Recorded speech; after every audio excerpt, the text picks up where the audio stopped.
210 watts of fast charging. I know it's super insane, and this one is made by Xiaomi. It's the first ever 210 watts fast charging brick na nilabas ni Xiaomi. And this time around, they launched it together with the Redmi Note 12 Explorer Edition in China. We were able to get one and try it here in my channel. And Xiaomi says that this one can finish charging in just 9 minutes from 0 to 100. And one known tech blogger was able to charge his phone while turned off for just 9 minutes and 40 seconds. Is it true? We'll find it out here in this video.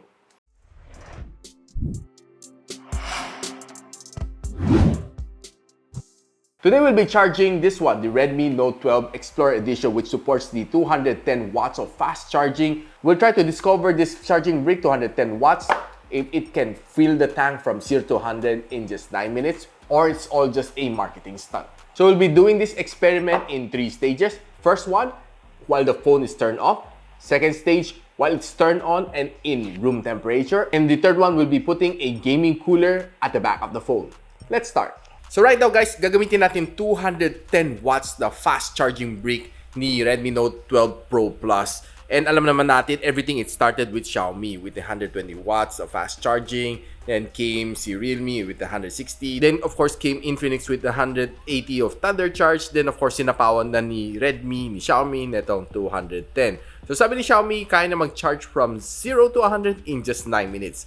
Testing natin right now. So, hawak natin ang phone natin, and right now, dinrain ko siya up to 0. Sinimot ko talagang battery niya just to see if totoong 9 minutes nga ba ang 0 to 100.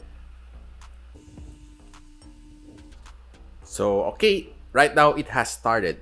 Let's start charging. And start counting the timer.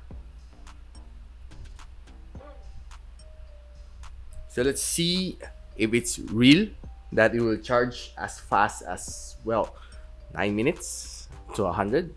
We'll see.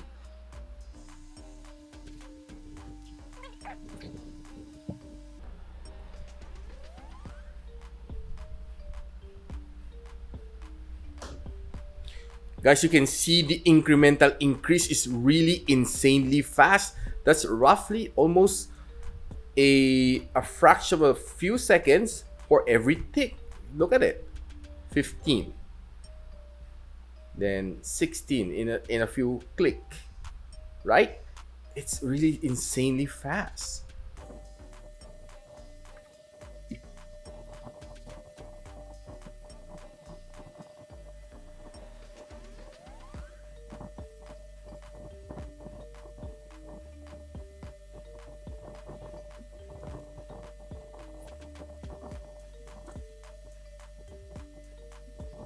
So right now we're in the 48% mark, and we've just passed 5 minutes and 30 seconds in our timer. So right now it's 49. So let's see if this continues, if we will get a rating of just 9 minutes. Right now we are in the 50% mark, and we are just 5 minutes and 45 seconds.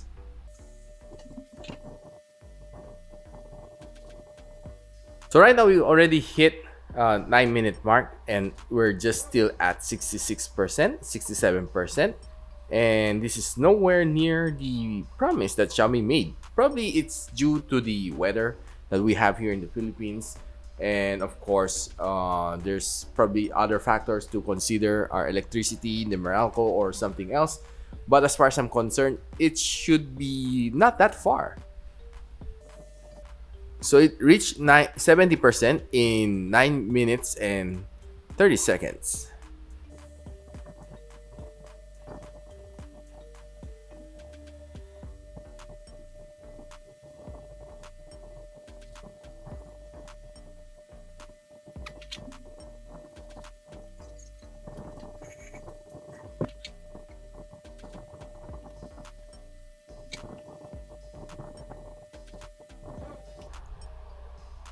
So finally, we've hit 92% in 13 minutes and 30 seconds.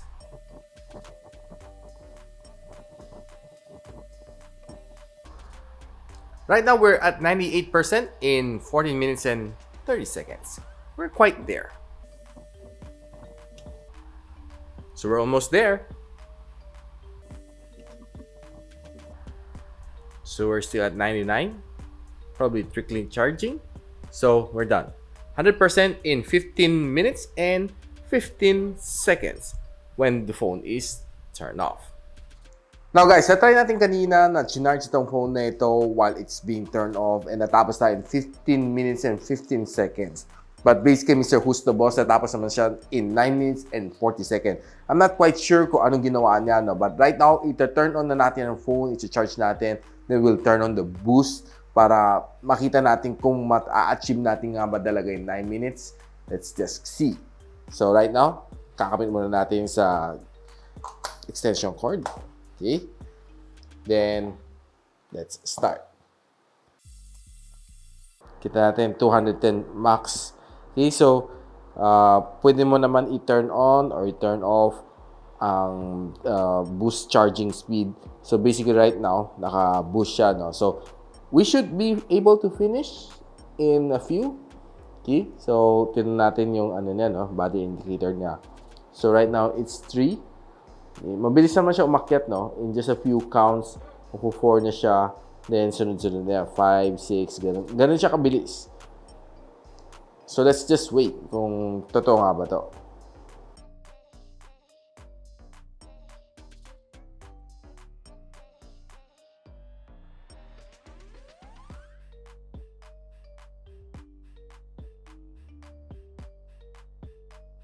So, we have approached 3-minute mark and nasa 36% na siya.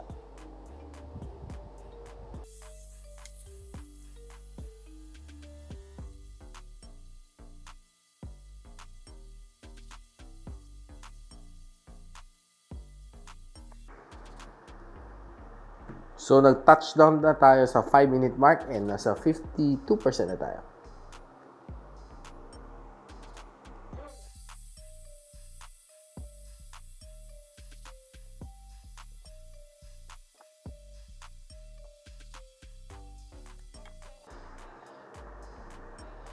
So, nag-approach na tayo ng 7-minute mark.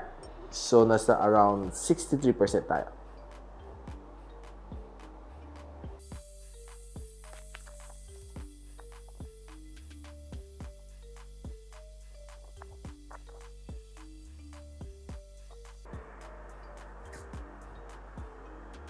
Okay, so we're approaching the 9-minute mark and we're only just at around 72%.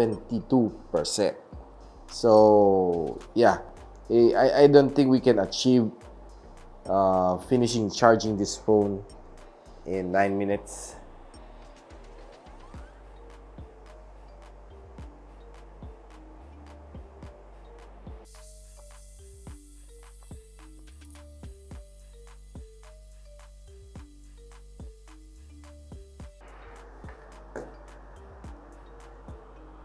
So right now we've approached roughly 11-minute mark. So we're at around 85%. And feeling the phone, it's a little bit hot.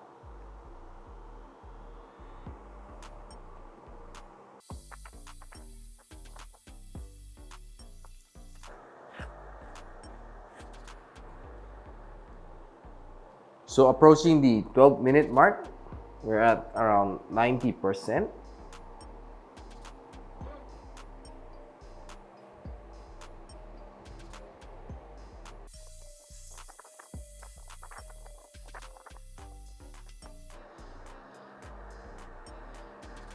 We're at around 30-minute mark and right now we're at around 92%.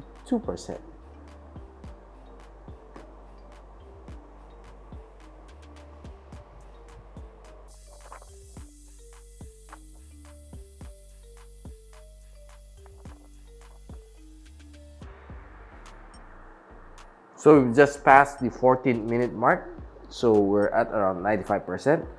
So I feel that this should be roughly almost the same result as when it's turned off. So right now we're at around 95% and we're almost approaching the 15-minute mark. So I guess it should surpass even when it's turned off.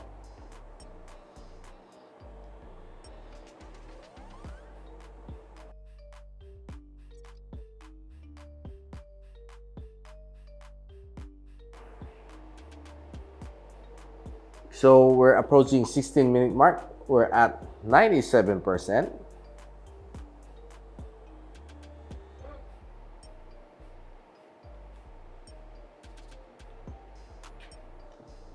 So you can see that it's still under boost charging speed.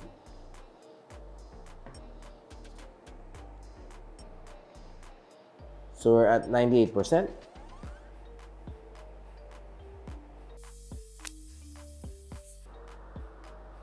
We are at 99%. So we're almost at touchdown. So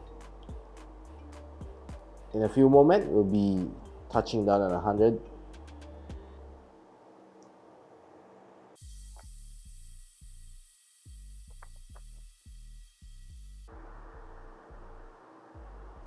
Okay, so exactly 100 just right now. So we are able to finish it in 17 minutes and 52 seconds. So there you see, guys, whether you're turned on or turned off. So yeah, it should surpass the 15-minute mark before to be able to fully charge this phone. So I'm not quite sure if the temperature here in the Philippines has something to do with it, but definitely I'm right now inside a room temperature, pretty cool here. It's not that hot here, and the phone is a little bit hot at the back, and definitely it might contribute to that slower charging because of the heat. But if you ask me, charging it in 9 minutes is a little bit questionable. So guys, this is our third and final test nitong 210 watts ni Note 12 na Explorer Edition ni Redmi. And by far, sa ating first run, it's around 15 minutes and 15 seconds for yung naka-off the state. Then, second run, na nasa room temperature tayo, it was able to achieve it. It was able to finish in around 17 minutes plus plus. So, right now, since pansin ko, nung nag-charge, medyo uminit nga siya. So, I decided to put on a cooler dito sa likod. And right now, we're also on room temperature. And makita natin na medyo frosted na yung likod, medyo malamig na. So, gusto natin malaman, no, if this one, pag malamig ang battery, malamig ang likod ng phone, if charge natin under 210 watts, malalaman natin kung if it will really achieve 9 minutes mark na promise si Xiaomi and yung na-testing ni Mr. Who's the Boss. Malalaman natin dito sa ating final test. So, andito sa atin ang ating watt meters para makita natin kung talagang 210 nga ba pupasok sa phone na ito o hindi. Doon lang ako nagtataka, no, kung bakit hindi umaabot ng 9 minutes or 9 minutes plus plus to complete the full charge ito sa phone na ito. And of course, siyempre medyo malayo. So medyo nagtataka ako doon sa result na nakuha ni Mr. Who's the Boss. So right now, malalaman natin dito lahat sa watt meter na ito. And of course, on a very cool state na itong phone na ito. Kakapit ko lang siya. So lalagyan natin sa W para sa watts. So I'm good as ready. So let's start charging this phone. So ang battery natin is 2% and naka-turn on yung phone. So babaan ko siguro ang brightness. If ever sasabihin nila it contributes to heat. So let's see if it's really going to work this time around. In 3, 2, 1, go. Start tayo ng timer. Okay, 210 watts max. Iwan nila natin siya. Hindi mo natin gagalawin.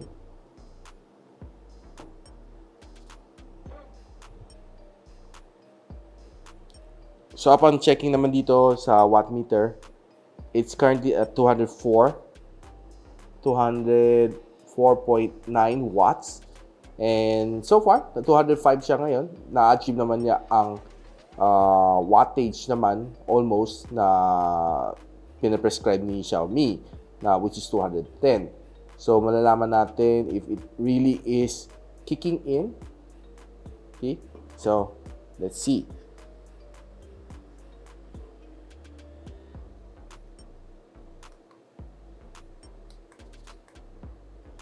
So currently, nag-drop siya at 163 and ang voltage natin is 231 volts. So right now it's 100. Right now, it's 147. So, probably the reason bakit siya erratic, hindi mo mapapansin na super duper bilis ang kanyang charging is hindi siya consistently running at 210. Initially, yes, 210 siya, but right now it has dropped drastically to 140. So, probably that's the reason kung bakit near 120 watts ang kanyang charging time, no? So, 70 minutes is near yung 20 minutes na na-achieve natin during sa mga 120 watts na fast charging ni Xiaomi. So, no wonder. Okay, so, tapusin natin para malaman natin itong charging niya. So, right now, it's still boosted. Kita natin. And we're approaching the 2-minute mark. And right now, nag-drop pa siya further down to 80. And right now, nag-pick up siya ulit at 142.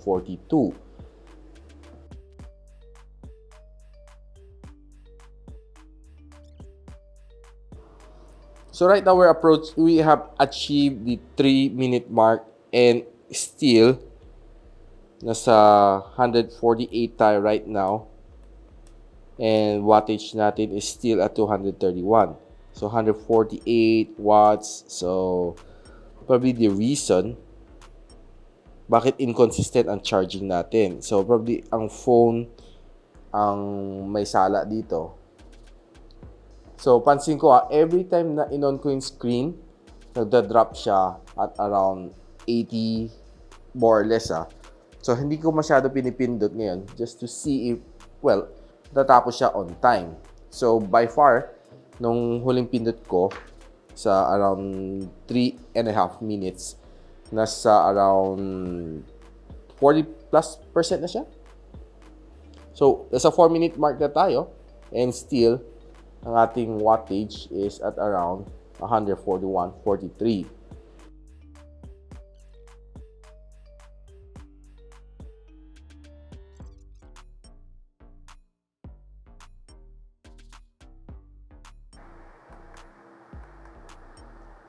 So, okay, we're on the 6-minute mark. So, further pa nag-drop ang wattage niya to 122. So, this is almost the same na doon sa mga 120 watts na fast charging natin. So, let's quickly see kung ilang percent na tayo. So, 79% na tayo. Okay.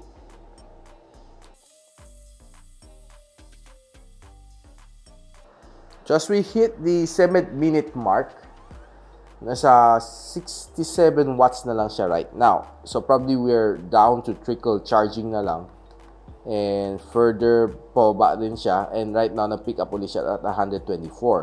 So, let's see kung sa 9-minute mark tayo mag-check, no? Kung ilang percent na siya. Para hindi medyo malaking discrepancy natin while charging. So, nasa 8-minute mark na tayo. And right now, we have further dropped to 91 watts na lang so far dito sa ating watt meter.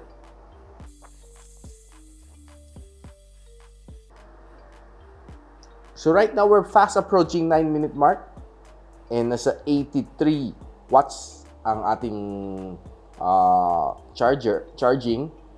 Okay. So, sa 9-minute mark, check natin kung ilang percent na. So, right now, 9-minute mark na siya. 72 watts na lang na iwan sa atin. So, we're at 97%.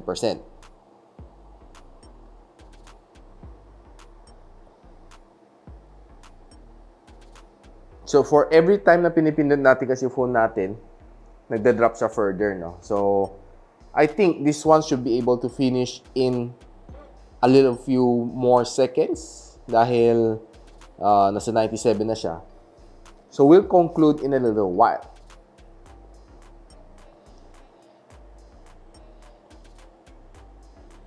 So, right now, nasa 28 watts na lang siya. And 9-minute 40 mark, nasa 98% na siya. So, probably we'll be finishing at around 10-minute mark.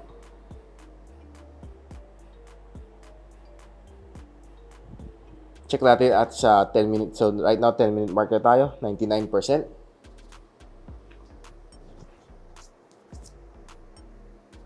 and ang wattage natin is at 25.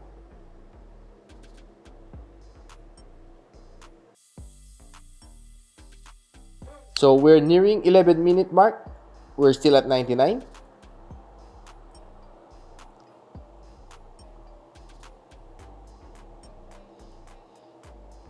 So yung last na trickle charging is quite slow. So we're still running at around 27 watts. So, okay. Nagtapos tayo sa 11-minute mark at 100%. Kita yan guys na. So, right now we've achieved 100%. And we finished in 11 minutes na mark. So, okay. So guys, as you've seen in this experiment, charging from 0 to 100 using this 210 watts of fast charging brick inside this Redmi Note 12 Explorer Edition, I got 3 results. The first one is, of course, at room temperature and turn-up state, I was able to finish in 15 minutes and 15 seconds. Second state, I was able to finish in 17 minutes and 52 seconds while it's turned on and boosted on room temperature. And on the third one, while there's a cooler at the back and we can see the wattage, we have rated it from time to time. And it was really inconsistent. At probably the first minute, it was 210, then further it dropped to 140. Then later at the 7-minute mark, it further dropped to around 80. So the wattage wasn't really consistent. I know that it should be trickling at the end, but of course, at least first 3 to 4 minutes, it should be stable at 210. But it didn't happen. So probably that's why it contributed to, well, more than 9 minutes. So what can I say about this 210 watts of fast charging brick? It depends on all of the situations that we've given. But of course, 9 minutes is just, for me, a marketing stunt.